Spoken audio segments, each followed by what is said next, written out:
Welcome to studying the Word today. Proverbs 7:6. Proverbs is a book of wisdom written by Solomon, who was king, son of David. And this book of King Solomon was written around the year of 950 years before Christ. Which would put King David something like 1,050 years before Christ. Those things are interesting to know, people that like history.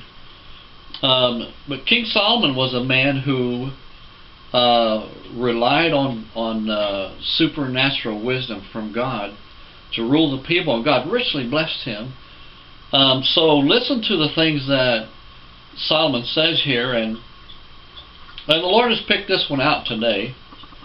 It says, "For at the window of my house I looked through my casement, and beheld among the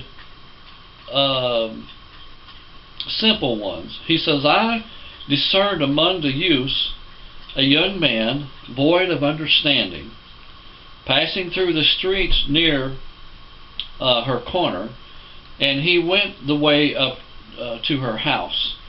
In the twilight, in the evening, in the black and dark night, and behold, there met a woman with the attire of a harlot and a subtle heart." The subtle heart. King Solomon was wrapped up in those things of the world. He said he held back nothing from himself. Those things that would give him pleasure. And King Solomon apparently has learned a hard lesson. And he mentioned the thing about this woman is subtle. Well, the thing about being subtle is that it leaves an imprint on a person. God has the same thing about him. Not that being subtle is right or wrong, it's just how you use it.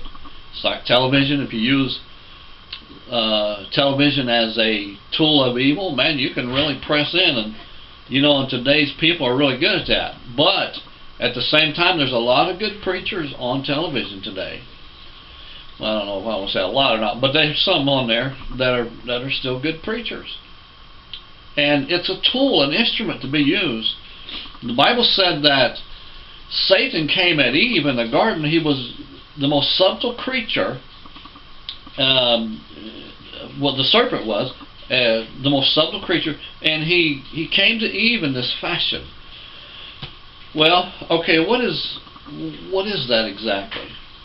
It means to not press your way in, but take it slow and easy, and have the person to like you, and to be wooed, you might say, like a courtship, an affair, to search out the feelings of that person. This lady here, King Solomon mentioned, she was looking to search out the feelings of that person. One of the best things that a con artist has to beat you up with is to get you talking about the things that you like, the things that you want, and the things that you desire in life. Same thing with this lady. Same thing in the Garden of Eden with the serpent. And God wants to know the same thing about us as well.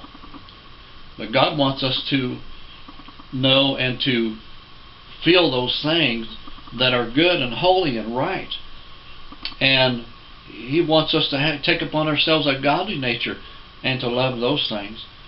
And that ultimately is what Christ was talking about when He said, "I am the way, the truth, and the life." Well, this is the way that God wants us to go. This subtle nature of God, the way of Jesus. Not forceful. It's not condemning. Jesus even said in one place, He says, "I judge no man, but the words that I have spoken, will judge every man on that last day. And that's ultimately what we're after. We're after that one time we face God and hear these words, "Enter ye in, my good and faithful servant." Know the way today. Christ is the way. The subtle nature of Christ is the way to heaven. God bless you. It's good talking to you again. Come back again next time for another edition of Crossing the Middle Ministry. God bless.